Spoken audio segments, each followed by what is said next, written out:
How was that now going to represent St. Kitts Nevis in the Olympics? Oh, it was good. It was myself plus Tiandra, Ponty, Maritza Williams, and Kim Collins. So it was three females, one male at that time. And I mean, it just felt good. I was actually the flag bearer for St. Kitts. So for the 2008 Olympics. Why are those St. Kitts and not St. Kitts and Nevis? St. Kitts and Nevis. Sorry, yeah, that's my bad because we actually had a division was on the team. Say something. St. Kitts and Nevis. Even the other day recently, Asafa Powell was saying Jamaican Athletics Association, I guess they don't treat the runners properly. So was running and representing St. Kitts Nevis for you, as a professional, was that financially viable for you? No. I'm going to be honest, no. We need to get better as a country. I also said it. We need to get better in terms of how we treat our athletes or anyone that's out there doing good, for the country. We try now. I think we've gotten better over the years, but in my time, we would have gotten help from the Olympic Association, but from the governments, not much. So were you not offered to run for another country? Were there not offers on the table? I had offer my family really from England. So the coach from England always used to tell me come and run for them. So why but didn't, I felt St. Kitts St. my home. Like I didn't want to do that. I felt like I would have been betraying them. So I didn't take the offer. Well, my son dad and I were dating. So so his love brought you back home. So you talk about coach and stuff. I love man. He's can't to eat sugar cane brought you home. It's not you talk about agent. It's the sugar cane. The sweet sugar. Look, sugar city, done. Served in a bowl and so on. Chantal, I am leaving this. Let's be honest, interview. It's a sugar cane, bro. No. I tolerate men. We live in a risky world, Yeah. So I can say. And, we explore. Men should always spend on a woman. Appreciation is a big man. Welcome back, or welcome to another episode of the Perspectives Podcast. This year I've been very consistently inconsistent, but we're working on that. First of all, big up, big up, small up, small up.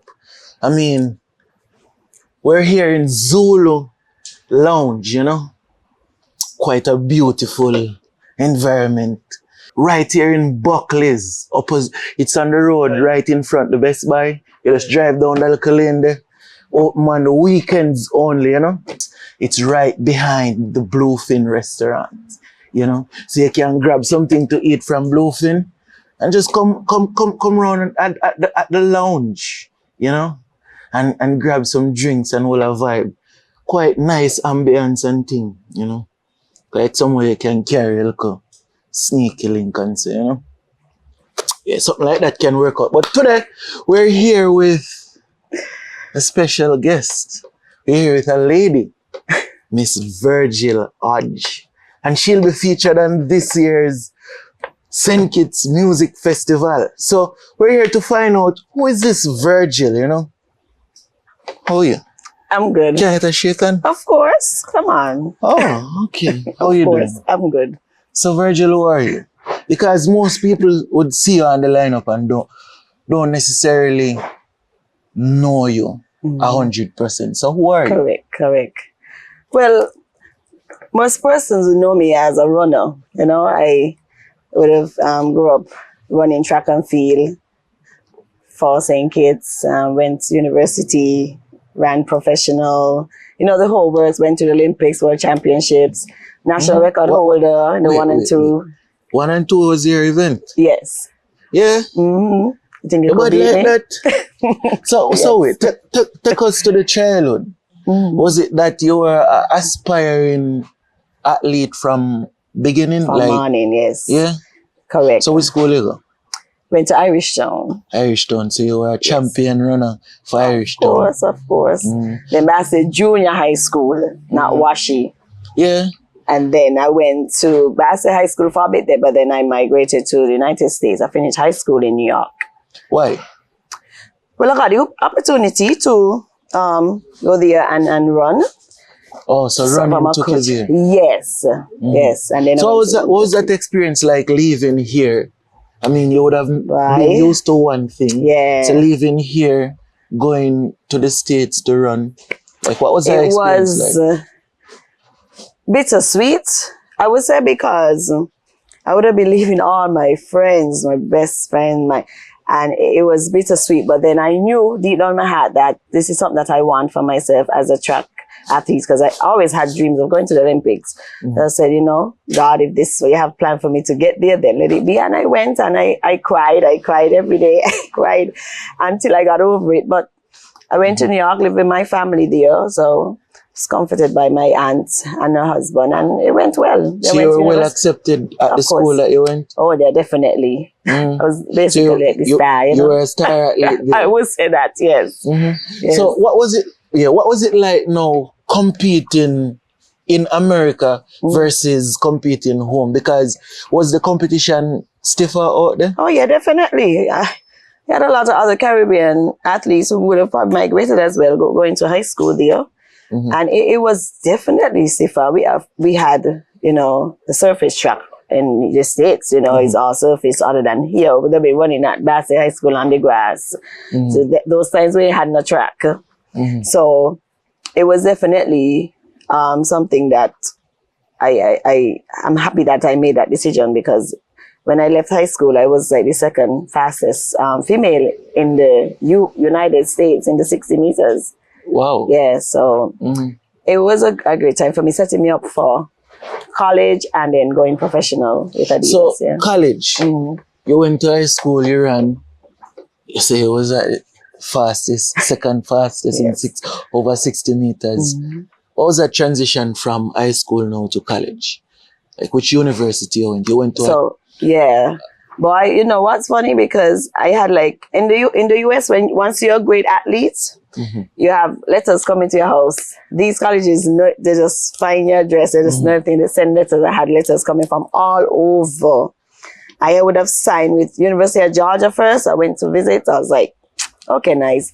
And then Kim Collins called. He said, Virgil, I want you to take a visit to TCU. That's where he was at the time. And I said, okay, no problem. And I went and I liked it. I said, this feel like where I need to be. It was a smaller school compared to Georgia. And that's what I didn't want. What made it change? Like, what was the deciding factor? Yeah, the school was smaller in terms of population, of students. So I find that when that happens, in the classroom, you have less students, so the teacher could see you, professors will see you and know you instead of being a whole big class. So these in universities, you're in basically the auditorium with students, everybody for themselves. But I felt at home there when Kim and he was there. He was, he got me to set me up good to join the team. And as I was coming out one of the fastest in the US, so it was easy for me to get in a school on full scholarship.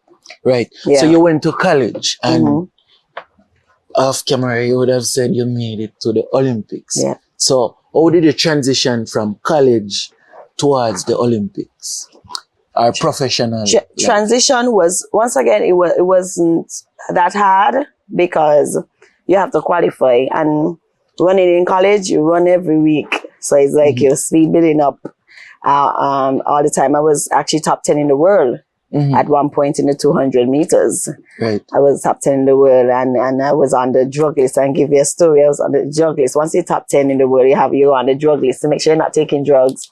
And these people would just show up everywhere. One time I came back home, I was on the strip, and my coach called for me to say, Virgil, where are you? I'm like, I'm liming. He's like, okay. Because he can't tell me that they're looking for me. It's against the rule. And they showed up at my mom's house the next day. They didn't come to the strip. I guess I couldn't find it. And they drug test me. Make sure you're not taking any illegal substances, which I didn't mind, but it was very harassing after. So how frequently they would have done that? Boy, they showed up like sometime once a month, twice a month, every 3 months. Yeah, they come often. Oh, that's serious thing, that pee. one. Yeah, you have to pee right in front of them. They look at So they everything. would have provided a female. Yes, of course. Of course. Okay. Of Let's course. clarify that. So it's not a hassle being a top athlete. When I came off the list, I was kind of relieved because I didn't have to tell him. So if we like right here, I had to tell him I'm at Zulu Lounge right now, you know. Yeah. And they could show up and just tell me, come, let's go to the bathroom. Yeah. So Okay. it's a child, but it's something that you remember and you cherish because but so the transition wasn't hard at all. It wasn't hard. I was running, I was top in the world, and so going to Olympics I was facing How many Olympics did they make it to? one, yeah. Okay, how was that now? Being a professional, you're from St. Kitts Nevis. I mean, there's Kim Collins, but other than Kim Collins, there isn't much representation for St. Kitts Nevis on that level, as in the Olympics. So, how was that now going to represent St. Kitts Nevis in the Olympics? Oh, it was good. It was myself plus Tiandra, Ponty, Maritza Williams, and Kim Collins. So it was three females, one male at that time. And I mean, it just felt good. I was actually the flag bearer for St. Kitts. So for the 2008 Olympics. Why are those St. Kitts and not St. Kitts and Nevis? St. Kitts and Nevis. Sorry, that's my bad because we actually had a division was on the team. Say so, man. St. Kitts and Nevis. Sorry. Yeah, say so. Yeah, I like that clarification. Come on, man. Don't penalize me for that. Yeah, I like that clarification. Yeah, yes. No, but you need to add the Nevis. St. Kitts and Nevis, yes. It's true. Because when you're going to St. Kitts and Nevis, I agree. St. Kitts and Nevis. I agree. I agree. So, it was good. It was good. Yeah, so it was a good experience. And what events did you? There's 1 in 200. And how far did you make it in the competition? I made quarterfinals in the 100. I made sorry. I was the last person to get into the semis for the 200 because 200 were my specialist. Okay. But for the semis. Yeah. So were you heartbroken that you didn't make it to the finals, or what was the feeling like? At the Olympics, everybody running fast. You see the times. Right, You go say, boy, Shelly and Fraser gonna beat me. She running 10-9. I only running 10-2, 11-2. So unless you really, a miracle happened there. And you see all these runners come all over the world. I mean, so you had realistic expectations. Yes, I mean, and my times could have made it, but sometimes because you're coming from university and running every week, and just sometimes your body tired. And that's what my coach said, just go and do your best because he knows that I've been running from since the year before, like December, and still running now in July, August. It's really hard on the body. So I think I ran well. I didn't run how I wanted to, like as I said, but it was good. It was good experience. Yeah. So after the Olympics, now that was what year? 08. 08. Where did things go for you from there? So after that, 2012, I'll just forward 4 years again. So I would have been trying to qualify for the Olympics again. I got injured. Went to my last meet in Canada. Still battling the injury, didn't make it. That's forward again. Was it a recurring injury, like the same injury or different injuries? No. I actually didn't get injured very fast. As at least I didn't get injured fast. So once I got the injury, I always this is really bad because I'm not a person who got injured. So what did you put down the injury to? Just an accident or no, it could just be based on fatigue? Yeah, training, maybe whatever, maybe just pull something in practice and then you just get worse and pay attention and you just get worse, But, okay. Yeah, but 2016, injury again. I paused. I was running professional from 08 to 2012. So after 2012, I said, I want to have a baby. Well, wait, before you say about it, right? Yeah, because the question is, I heard even the other day recently, Asafa Powell was saying the Jamaican Athletics Association, I guess they don't treat the runners properly. So was running and representing St. Kitts Nevis for you, as a professional, was that financially viable for you? No. I'm going to be honest, no. We need to get better as a country. I said it. We need to get better in terms of how we treat our athletes or anyone that's out there doing good, for the country. We try now. I think we've gotten better over the years, but in my time, we would have gotten help from the Olympic Association, but from the governments, not much. So were you not offered to run for another country? Were there not offers on the table? I had offered my family really from England, so the coach from England always used to tell me come and run for them. So why But didn't I felt St. Kitts was my home. Like I didn't want to do that. I felt like I would have been betraying them, so I didn't take the offer. I didn't take the offer because I would have gotten my passport, everything. But yeah, it was just I love my country. Okay, so that decision was basically easy for you. Yeah. Okay. Yeah. Because I mean, Caribbean people are patriotic, you know. But sometimes, like, I kind of understand what Asafa was saying as it relates to him not wanting his child to participate for Jamaica if them conditions will remain. Because at the end of the day, like, you have a life as an athlete. You know what I mean? You have bills to take care of and so on. So, how were you surviving at the time, given the fact that, hey, you're a pro runner? Oh no, as a pro runner you get paid. I was sponsored by Adidas. Oh, so that was enough for you? I got paid, yeah. Oh, so it was enough for you? Oh yeah. Yeah, that's what I was trying to as a professional, but no, being in college before going pro, you don't get paid, so I forced me a little help. But as a professional athlete, I got paid. Oh, yeah, I got paid well. It was paid well enough? Yes, Oh, okay. Oh yeah. Okay. Okay, so you would have said you say you wanted to have a child. Yes, I did. So between 2012, you wanted to have a child. After my professional career was up, yeah. Oh, so I had to when wait. you made the decision that you done with the professional side? No, you have 4 years. You signed a contract for 4 years with any shoe company, and then they will resign you. And that's something that I myself told Adidas, like, I'm gonna break, and then I'm gonna come back and run and. Why? Because of the injuries? Because of age. No, age. I didn't want it to get my son or whatever I would have gotten too late. At that time, I was 29. So are you saying your age right there? No, so I was 29. That's That's okay. I can say my age. Give them age. I you can give say age, so. because I think I look good for my age. You're running max, man. You know, I think I look good for my age right there. The calculators are going right now. Yeah, so that's easy. I Google me. So you wanted to have a child. Everything. Yeah, I and did. at that time you were living outside of St. Kitts. Yes. So you returned home. Yes. Why return home? Why not stay? Why did return home to get the child? Why did I return home? Wait. I returned home because I had I ran into some problem with my agent. I think this is the first time I would probably say this publicly to any media. Like, he would have stolen my money, and so he would have stolen your money. Yes, that to I what was extent? getting from all my running money I was making on the circuit in Europe, and he stole, because the money goes to, this is how it works as a professional. Your money goes to the agent. The agent takes his 10-15% and then they send it to the athletes. And so I realized that months were passing, I wasn't getting paid. And so I made contact. He was like, I'm coming, I'm going to give you blah, blah. And I realized months and nothing. I have a whole big house in Texas. I have a car.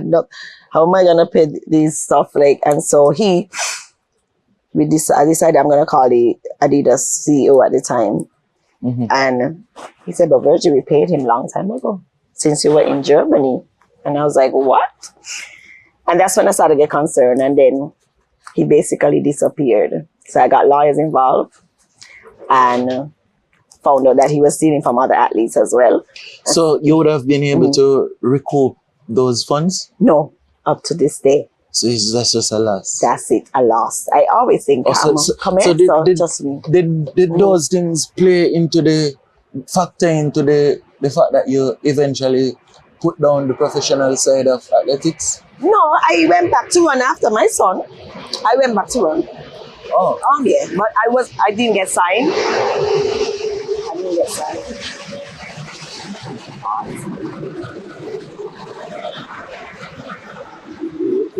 We're kind of close to the airport, so that happens sometimes. But wait. Yeah. Before you got to the sun part, you told Adidas you would have taken a break. I did, yeah. So why you come? I'm The still contract asking, was up, you know. Why you come back home? Why not stay? I out there just and have a told you child? because of the stuff with the agents. Oh, So I had to now start to get money. The money now was sent. You get paid every 3 months. So I have to wait now the next 3 months to get paid and then just pay up all those bills. And then I made the decision to just leave, and so I could, kind of build back up my funds. that was what year? 20. That was just after 2012. Right. So you come back home now. You're now living in St. Kitts. Like, what was life like now? Transitioning back from living outside of St. Kitts to now living especially back after all those years. Because I remember in high school there. So at the time, well, my son dad and I were dating. So so his love brought you back home. So you talk about coach and stuff. I love, man. He's can't eat you sugar cane brought you home. It's not you talk about agent. It's the sugar cane.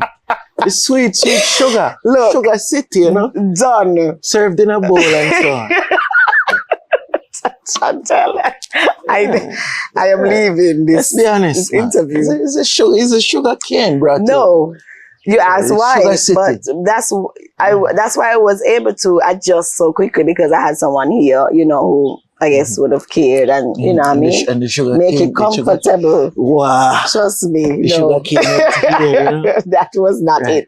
Right. So you came home and the transition was seamless, given the fact that you had somebody to basically smooth over the process. So what was it like now living here? You got a regular job and so on? Yes. Right. Well, at that time I was still running. When the money situation happened to 09 or 10, I was busy and I came home. In between, I was back and forth in between there, trying to sort out things. You back and forth. I always came home to my family, whatever. I always came but home. when you have somebody here, you have to come you back. have to see them. Yeah, you right? have to come back. But he used to come to Texas as well, so that's fine. That's fine. But what you told me off my track though, I don't know what you were asking though. Love does that, you know. When you go down that little lane there, you know. Them little lane that just put you in our vibes. Anyways, what did you ask again? You're mixing up.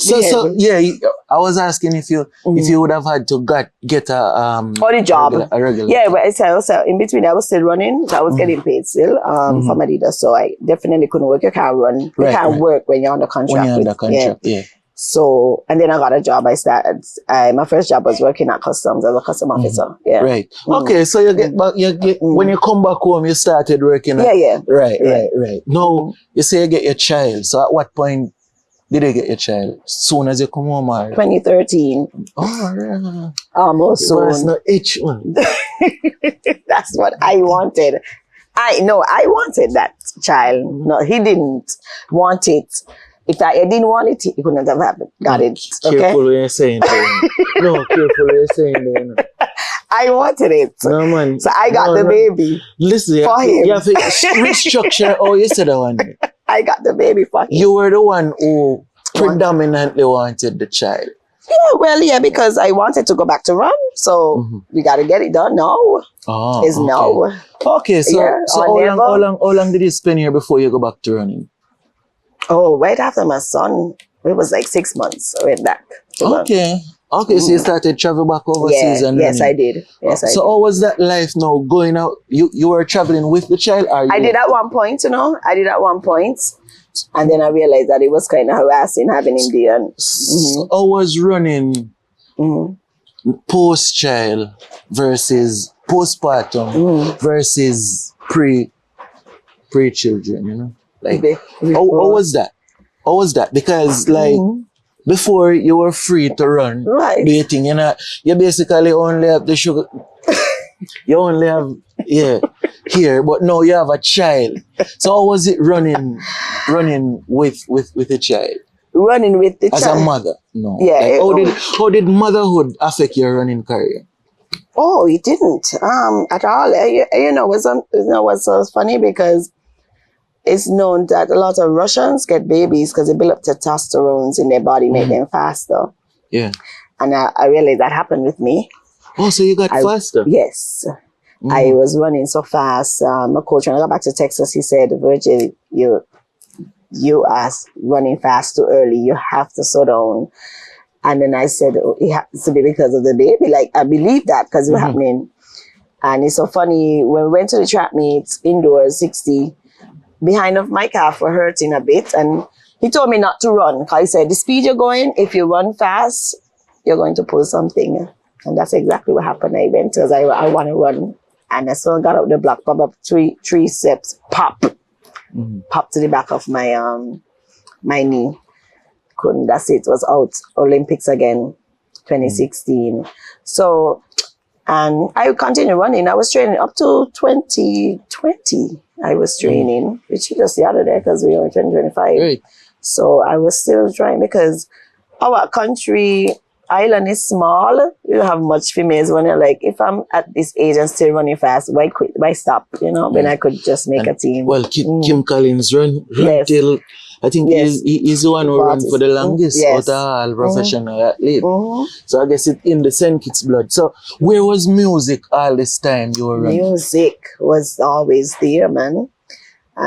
Just like running, I grew up singing in and Pastor Connor Church down the village, singing in Irish Town School, singing in Bastia Junior High School. I know sometimes even though friends will say, "But do you remember you used to sing with Shakal at Junior High School?" And you know, it's so persons who know me know Virgil always singing. Always singing, even in college singing. So singing always been there, but to take it serious, I started to do that. When I got back home, I actually joined a band that was owned by Azim Bailey, Untitled. It was me, him, Charlie, Blakey. We used to perform down at Cloud9. I don't know if anyone remember Cloud9 down Port Zante. We used to be there every Wednesday. So that was my first band. So I was singing and still running even when I got home. That was a cover band? Yes. Okay. Yes. So, and then from there, it was just singing in different cover bands like Kessie 5, different cover bands I joined. So singing was always there. So at what point now did you start recording original music? Oh, that happened just the other day, last year. Oh. Yeah, I told myself that, you know, from listening other people just telling me, Virgil, you need to go on your own and, excuse me, and do your own thing. Because they see me perform at Spatnets, you know, with the band, and they, you know, they probably saw something in me that I wasn't seeing. And I just stopped. And I told myself, I'm going to do this. So you stopped singing So with the band, yeah. Why? Because I made a decision to sing on my own. Can't you do both? Yeah, but when I made the decision, it was so I can go on my own. It wasn't about both anymore. It's just that I can now fly my wings as a someone, you know, sing myself. So I got spoke to Cheddy Bradshaw. He was trying to have something at Meltaway. I said, hey, okay, I'll do the first concert. Just how that's all. I said, I'm gonna bring a guitarist and play and sing. And I was home and like, Virgil, do everything. You know, I said, Cheddy, I'm gonna bring a band. I'm not gonna bring a cat. We just get a band. He said, no problem. Got the band together, make a couple calls, and I had a real good concert down at Meltaway. And the person that's, you know, really talking about like, Virgil, yeah, we need another one.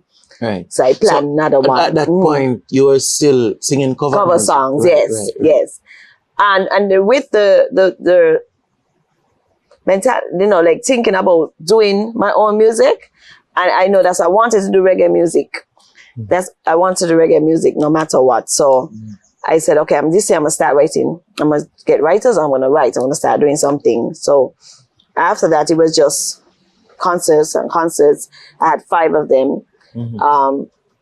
I had maybe from the second one, I had guest artists came on, person like Deju and Bakil and Tubop there, you know, and I was just invited because, you know, I said I need to showcase other talents as well. Right. And I did that, and I did that for free, you know, and without any charges. I say, you can't think about money when you're pushing your talent.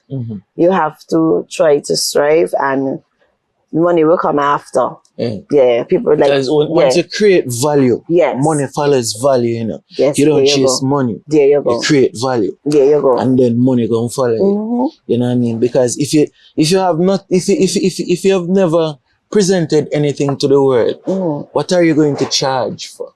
You know, you can't even put a price to what you're doing. Yeah. Without creating You have to. what you're presenting to people. Yeah. And a lot of people miss the part there of music. Yeah. A lot of artists miss that part, like going out and getting the exposure, building that confidence to face people and so on, you know? Yes. Right. It's So true. as it relates to music in St. Kitts, earlier you came in and you were counting the amount of females on the wall. Yeah. And you said there isn't much females. But the reality of it is, in St. Kitts, there isn't much females in the music industry. Yeah. What's your perspective on that? And not even saying kids, because it's all over. Because even like I said, I'm into reggae music, and I was kind of looking up female reggae artists and a few came up that I actually know. It's not much. It's not much for sure. And so, and I talk about gender equality, like I talk about the females on the wall compared to the males, but you are correct. But the reality is we don't have many females. And that is true, because sometimes you're looking for a female, someone call me out there for a female backup singer, and I'm going through, I'm like, how do you know this person and that person? Like, but you really really not many females who you could really could go. And don't get me wrong, we have a lot of talent, but a lot of persons not using their talent. We have a lot of talent here that a lot of females can probably sing, but they're not singing. So how are we gonna know? Yeah. And that's exactly. I feel like it's a multifaceted. It's a multifaceted issue, because there isn't necessarily an industry in St. Kitts Nevis for artists, for solo artists. So there's a lot of singers in cover bands, but not necessarily solo artists. So you are correct. You are correct when you're talking about singers compared to artists. Really not. And I've seen artists for true. I've seen over the years where some would try and then they just kind of fall off. Not even fall off, but they just fall back to the cover band scene. You know what I mean? Because again, there's that support or that industry for it. Guess what? Just like what I did my own thing. Sometimes we need to just put the box and just think and do stuff that maybe let me try this. If I fail, if I pass, I pass. Because succeed, I succeed. Because guess what? Only you can make yourself great. Only you can make yourself great. And so I just did that, and not expecting to reach another music festival and get no producer from Jamaica producing my songs, and you understand. And so if I didn't take that step, I wouldn't have been where. So how did you make the connection to the producer in Jamaica? Or who is that producer in Jamaica? Kwaba Genius. He's a manager for Busy. Signal, He discovered me on Instagram. And they were have a music fest, as you know. And I was working with music fest. Normally do security because I'm an officer that day. So and we were just talking about track and field. So the Olympic ring on my hand. So they went to the Olympics, so we had a conversation about track. And so he's like, let me see your name, your Instagram name, to see if I ran for true. And he's like, oh yeah, you're runner. And he's like, so in the night, I was getting these calls from Instagram. I'm like, who is this calling me for me? Instagram, I don't know. Like the first interaction we had with him was at music festival, and then randomly me just get a call on Instagram. And I didn't mark his face, so and at the time I was busy, so when I sat down this Sunday, and I was like, let me go back to Instagram, see who was calling me. And that's what I was saying. And so I said, okay, let me message him, but he didn't answer. So I saw him the night off, and I said, he said, man, Virgil, may I call you, man, I want to put you something. He said, I love your voice and a Jamaican accent. He said, man, you tell me how to sing. I said no, because Yeah. and I would say that I'm very humble when it comes to anything, even track, like just yeah. Mm-hmm. So it's not something that boastful of. So I want to say, well, I sing too and whatever. No, I'm not doing that. So he was like, why you didn't tell me? I said. He said, man, when I get back to Jamaica, I'm going to send you a song, working on something. And then a week after, that's what he did. And we what song was on the that? phone, Burning Love. Right. Yeah. Okay, Burning Love. Burning Love. You got to sing something for me. Sing a little piece of that. Which one? The Burning Love. You have Burning Love? I want you to sing a little. Boy, your love is like fire. Yeah, yeah, yeah.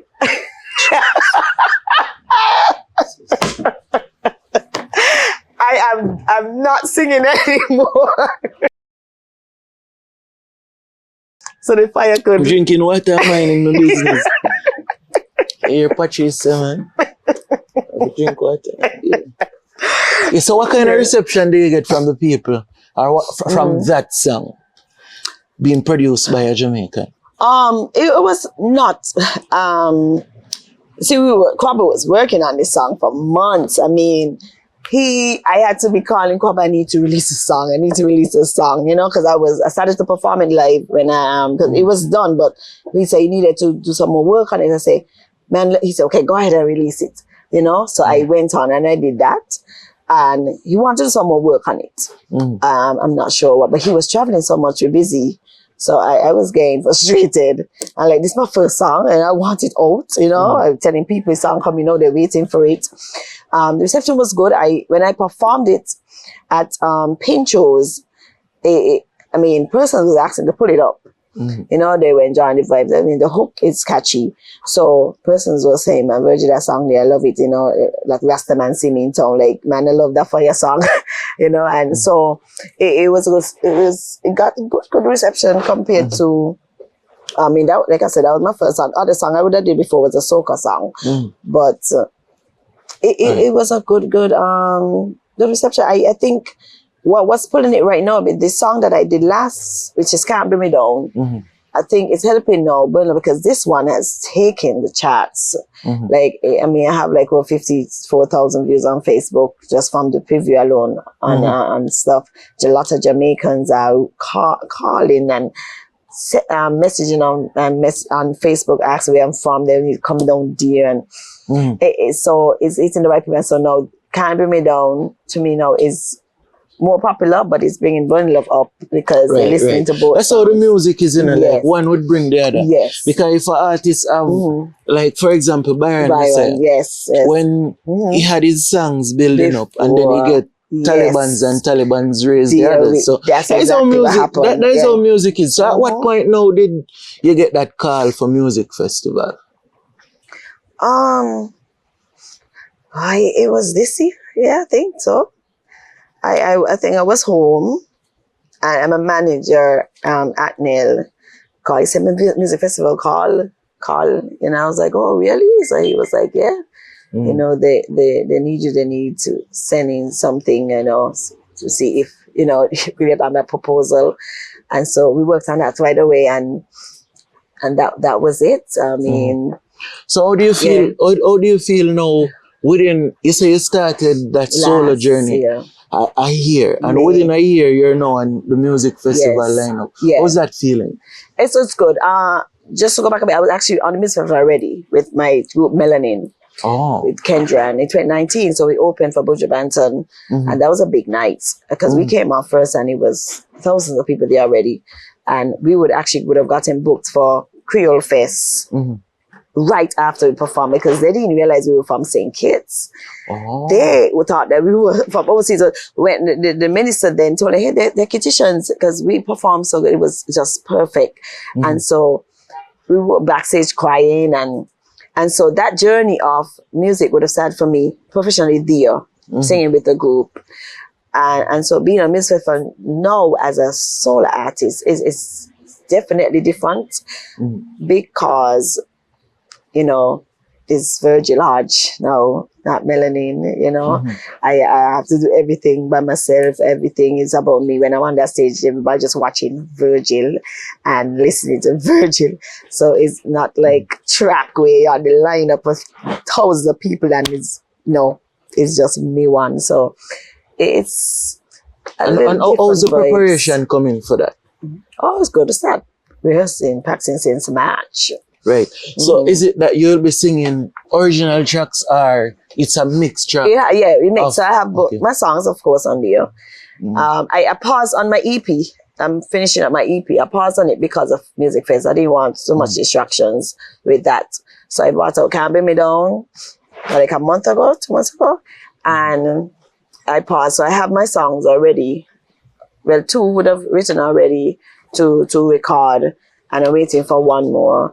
So I want to do 5 songs on the EP. So in July, they're all going to be released for the EP. Right. Yeah. So now, because I don't want to... As it relates to music festival, on the ground now, there's a lot of, what would I call it? I don't want to use the wrong word. There are people with opinions as to who deserve to be on the festival or who is on the lineup and I should be on the lineup. How do you deal with that? Like in terms of maybe some people who might have been saying, how come Virgil just started last year and she's now on the festival? You know what I mean? How do you deal with that? Or do you even get that? That kind of feedback? You made a good point because if they know Virgil, like we had this whole interview, we talk about me singing since I was small, been singing since in cover bands for years, been singing all the time, been on Music Fest before. And it's funny you said that because someone called me the other day and they said 2 persons were somewhere chatting and they was like, ask that. How she get on there with 1 song, right? And they didn't even have the next song now, so they say 1. And then so the person responded to them and there's like, well, there's been people here with 1 song.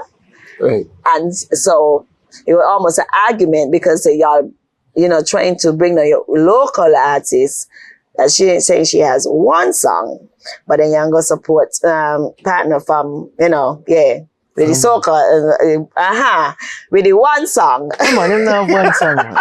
No, but the popular song. Listen, but remember they said that's what they respond to them. Yeah. And so, see, and just to show you, they didn't even know he had a song. So like, oh yeah, it's true, it's true. Right? And so the person said, Virgil got 2 songs, whatever. She done went on fence already. And they just got the conversation. But sometimes we just try to bring them our own. We don't even focus on the big picture, for our own. Because even if Virgil got 1 song or did you got 1 song, whatever, but you're supposed to be happy, say, I'm glad they get on because at least somebody could recognize their talent and maybe sign them or do a collab with a big artist and they could get bigger.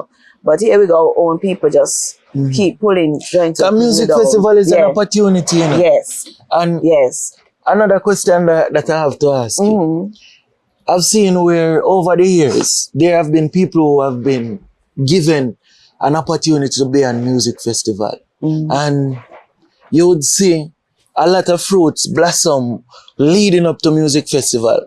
But after music festival is nothing again. What's the difference with Virgil Hodge? Like, what are you looking to do with this opportunity?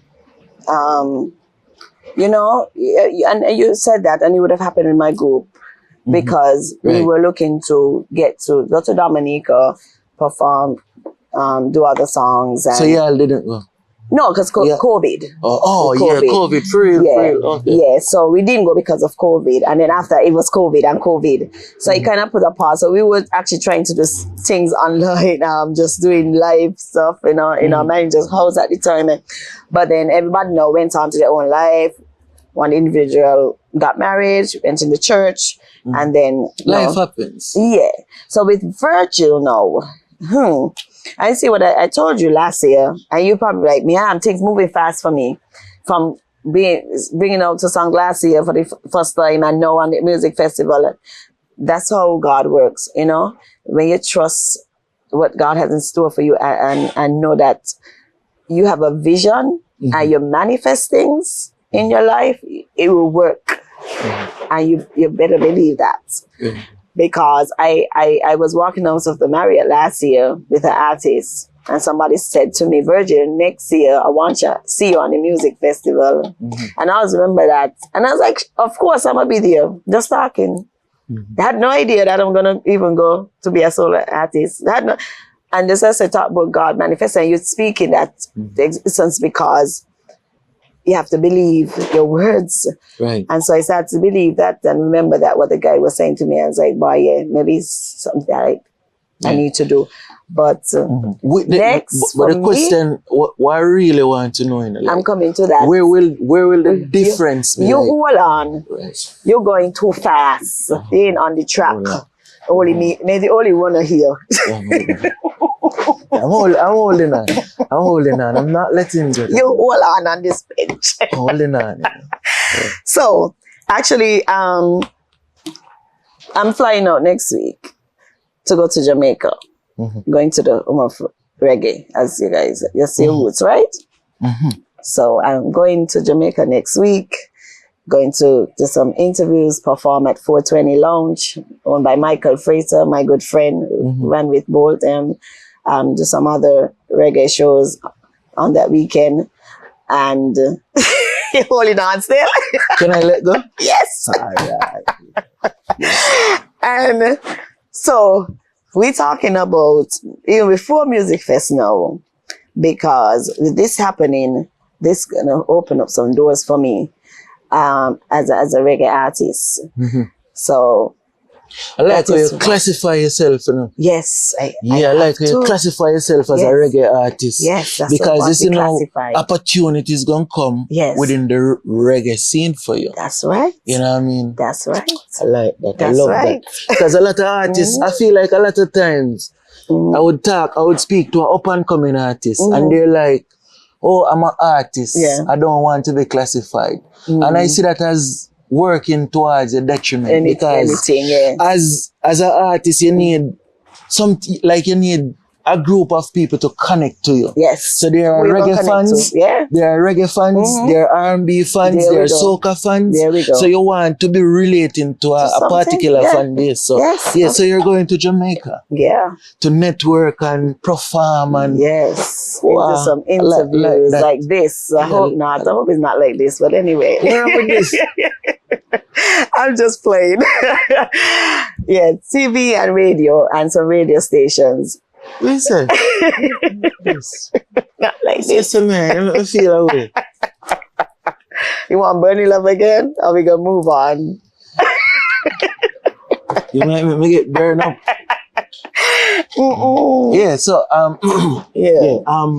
so again, I still don't get the answer, you know, because you're saying what you're doing before. So those are lead up things. So what's the plan? So, and that's why I said that's happening, because that's gonna set up good for even after the fest. Now my goal is to get on some fest. Right. Yeah, and that is what we're gonna work on while we're there. So good looking, you know? Yes. Yeah. Reggae Some Fest, the greatest reggae festival in the Caribbean. Yeah, correct. That's the Mecca, you know. There we go. So that is my goal, to get on Some Fest in July. I would like to, my manager in Texas is working on some. Okay, so you have good goals, man.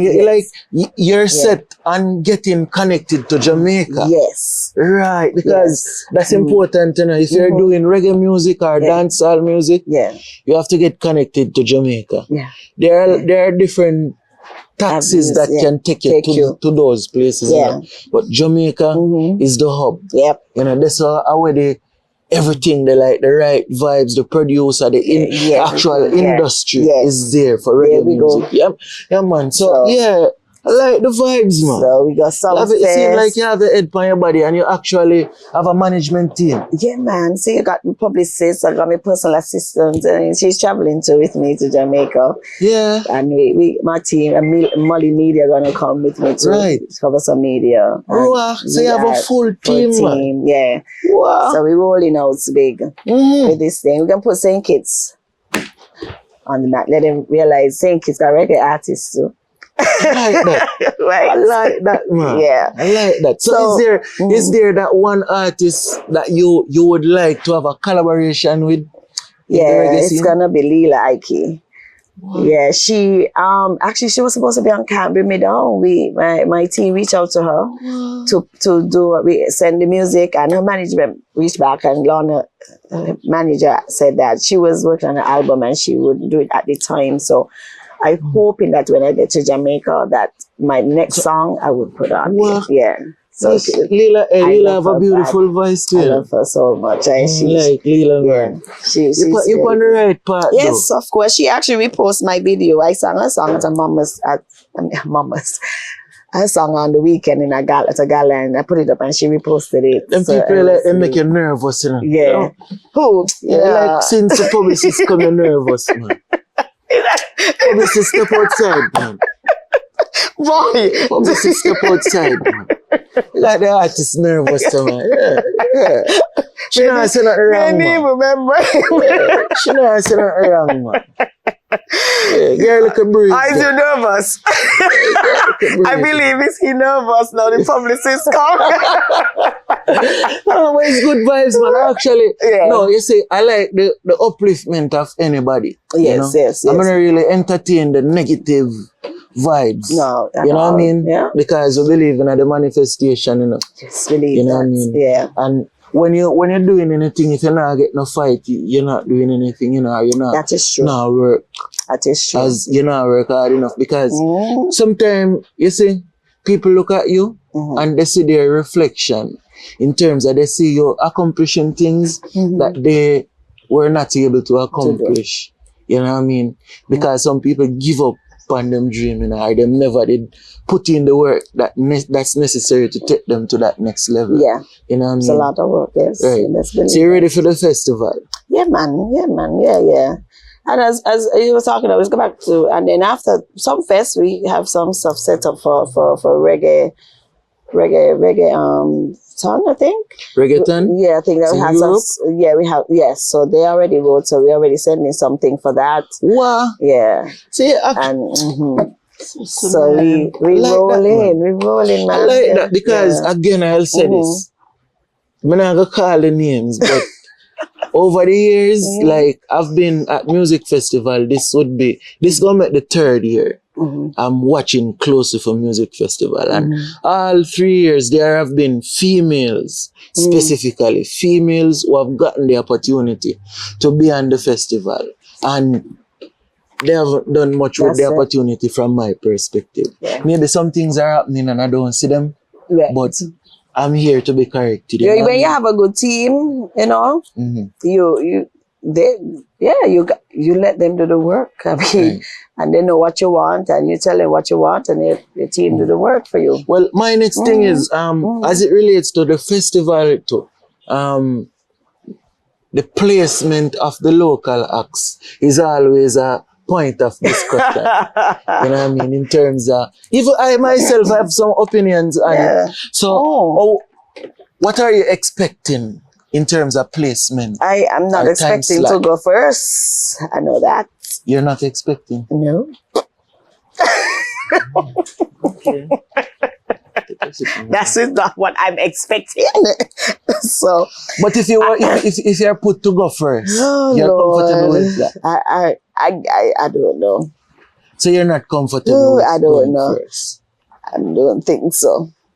I want to go. Have an audience. Yes. Right. Yes. I feel so too. So I feel so too. What I have in store, trust me, I need an audience. It needs that audience. It's going to be fire. Yes, some music festival here that they're watching, you know. Oh yeah, they're watching, you know. That's good. That's good. Because I just get the reviews at times. You know. That's good. I'm hoping. So you're hoping, fingers crossed. Yes. Virgil will not be starting the Saturday night. We're on a light night out with some huge international stars. You know? And that presents an opportunity to network also. Yes, right? Oh, trust me, I already think that. Especially with Ira Star, you know, as an African artist, I think that would be good to do some. I already told one of my producers, get a beat ready when she Yeah. come. We're gonna, because I always want to be ready. Yeah, you seem to Virgil be always forward thinking, Yes. man. I like that. So we spoke last night actually after practice from his festival. He is the drummer Dio, DeAndre Esdale, and he said he said, yeah, we're gonna work on it. When she comes, either yes or no. If not, we use it, and we never know who might get someone else. But Like you're thinking, you're very positive in your thinking. yes, Because that's important, Yeah, Like the same manifestation word is powerful. there we go. Yeah, man. Because There we I go. remember when I just started this media thing, I tell myself within the first year of doing it, I want to meet the media coverage for music festival, and it happened. There you go. Yeah. It happened. You There know, you go. anything you want to do, you have to put your mind to it. So, anything else you want to talk to the people about? Well, not really. Just come on out to the St. Kitts Music Festival and support all the nights, But definitely come out on the 28th of June. Virgil is going to give you a show of a lifetime. Don't want to miss it. So you see something that bad with the interview thing. Because when I touch certain things, when I touch certain things. You see the publicist done reach. Yeah, the publicist looking at me side there and saying, they're looking. Oh my I try not to look around there. So we serious with the artists. Yeah, man. Be I like careful. the fact that you have a team too. Be careful, Yeah, because that's what's missing from a lot of. Because if you have one perspective versus 3 or 4 perspective, that gives you a wider point of view. Yes. You know what I mean? Yes. Yeah, I like the vibes, man. Yeah. Yeah, sweet Sugar City. You know? Anyways, people remember to like, share, and subscribe. You know what I mean? Oh my The God. Perspectives podcast. I mean, again, I'll say this.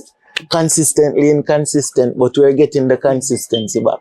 So until next time, this has been essentially your host, Virgil. All the best on your journey. I'll see you at the festival. That's right. All right? So until next time. Oh. Hoy, and I said nobody now believe it. Well, if they me say I beat it. Me and the pastor, me not go preach it to how we all it down. Yeah, man, it's Dejour, and I mean giving you a different perspective on Perspectives Media. Easy.